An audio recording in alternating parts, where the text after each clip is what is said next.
Well, it finally happened. Charlemagne, the first Holy Roman Emperor, is in Fate Grand Order after years of being stuck in Fate Extella Link. This is, of course, much rejoiced by paladins and fans alike. But my personal, all-consuming rage and disappointment over the lack of Karl de Grosse will be known here and now. I want my silver Catholic fox, god damn it.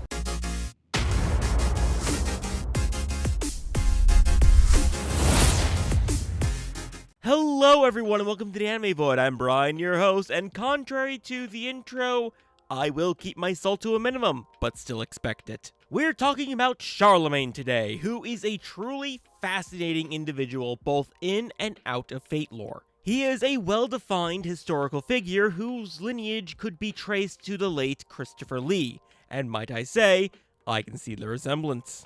But despite being an actual factual person, he also had a similar mythical status to King Arthur.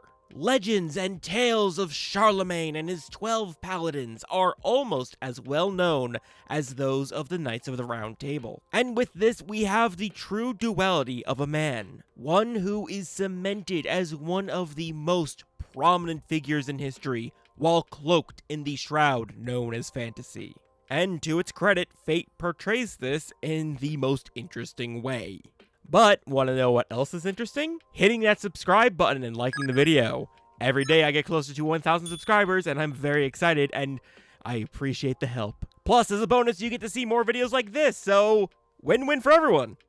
Okay, enough shamelessness, let's talk about the character. Charlemagne was first introduced in Fate Extella Link, part of the Extra universe. I'm not gonna get too much into it right now, but that game was a weird experience, just in the fact that it's a sequel but not a sequel to Fate Extella, which is a sequel but not a sequel to Fate Extra.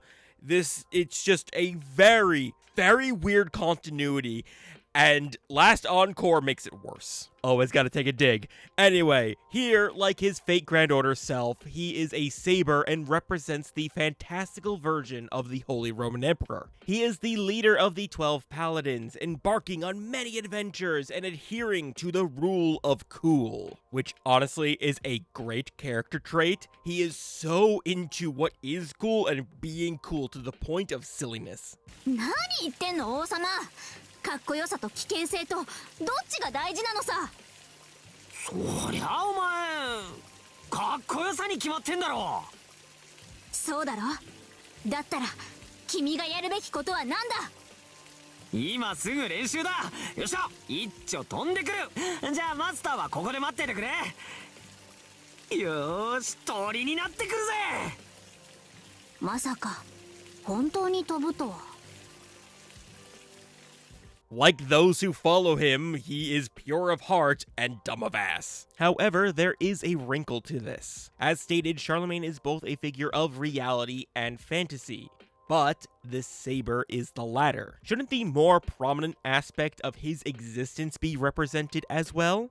Yes, it should, and it is, and that is where the ruler Karl der Grosse, or Charles the Great, comes in. On top of having a cold while just being bad at pronouncing things not native to me, I apologize that I will never pronounce this right. But this is the fictionalized representation of the factual Charlemagne wielding the true might of the first Holy Roman Emperor. A fierce and powerful individual that, by his very nature, outweighs his Saber counterpart. It is stated in Extella Link that, under normal circumstances, the young, fantastical Charlemagne would not be summoned, as his historical exploits as Karl are more important than the ones in stories. So, in a normal Holy Grail war, if you have a catalyst to summon the famed hero, you will be summoning the historical Karl der Grosse, though likely as a Saber himself rather than a ruler. And now that Charlemagne is in Fate Grand Order, surely Karl isn't far behind, right?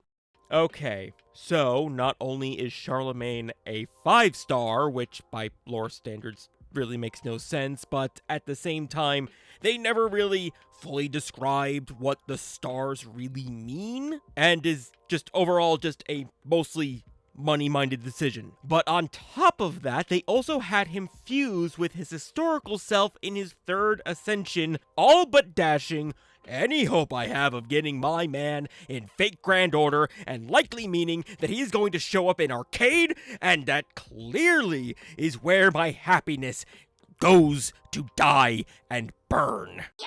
やめろ You look me in the eye and tell me that you too would not be wailing for this over-the-top dilf of a man. He has a cross shaved into his beard and is just so wildly over the top that I need him to top me, damn it. I am way too sick to be getting this worked up, but regardless of how absolutely livid I am, let's move on to something more interesting than that. For it is time for Alstafo to toot the horn of theories, because Alstafo is horny for many things, theories included. This is a topic I'll cover more in a future video, but during the third Fuyuki Holy Grail War, the Master of Saber was actually two sisters from the Edelfelt family. Using their family's magecraft, they counted as a singular master and summoned the same servant, but two aspects of that servant. During a flashback in Hollow Extella, this was represented by Artoria and her altar, demonstrating that they are both the same person and are both sabers. However, given that during the third Fuyuki Holy Grail War, there was a restriction on summoning anti-heroes, which was only changed after Avenger was defeated. This means summoning an altar would be unlikely. Given this information, we need a heroic spirit with two distinct aspects of themselves, both qualifying in their own right, both able to be sabers, and both not being anti-heroes. And if we look at the servants that have canonically appeared in the Fate properties, then one choice stands out: Charlemagne. While it certainly could be a servant that we have yet to be introduced to, based solely on what we know, Charlemagne is a very likely candidate to have been the Saber of the Third Grail War. But that's just a theory. Again, I'm stopping myself right there. With all that said, I hope you enjoyed the video. I have a few videos covering other servants already. You should check them out, and I'll have more in the future, so be sure to subscribe and hit that bell icon so you don't miss an upload. Thank you so much for watching. I'm gonna go lay down, and I hope to catch you next time in the void. Later.